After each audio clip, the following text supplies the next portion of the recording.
এই তিরপলের ঘর আমরা থাকি এই অবস্থায়।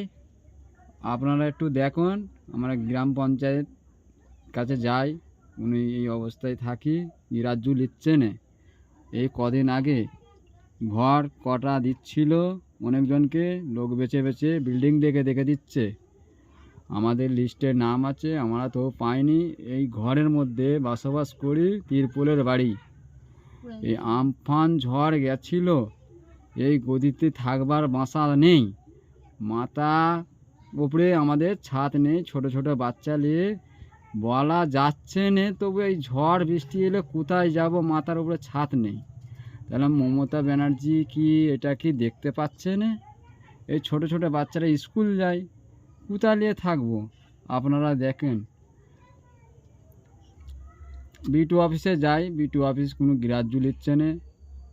অনেক সুপারিশ কাজে যাই, কোনো গ্রাহ্য দিচ্ছে না। এমএলএর কাছে যাই, এমএলএ কোনো বলছে সোমবার থেকে মঙ্গলবারে। এই ঘুরে ঘুরে 3 মাস চলছে, তো কোথায় যাব আমরা? আপনারা একটু দেখুন। তবু কালীঘাটে যাই, 2 সপ্তাহ হয়ে গেছিলাম। ফের ওখান থেকে হয়ে ফের আমফান ঝড় হয়েছিল, তাতেও গেছিলাম। 9 বার যাওয়া হয়ে গেছিলো। প্রত্যেক সপ্তাহে সপ্তাহে যাই, নোটিশ পাঠানো হয়, কথাবার্তা সব কিছু বলা হয়। আমি কালীঘাট নবান্নায় সব যাওয়া হয়ে গেছিলো, মুখ্যমন্ত্রী ব্যানার্জির সাথে কথা হয়েছিল। আপনারা একটু এটা শেয়ার করো, চারিদিকে ভাইরাল হয়ে যাবে। ছবিটা যেন ভাইরাল করার চেষ্টা করবেন, একটু দেখুন। নমস্তে, নমস্কার।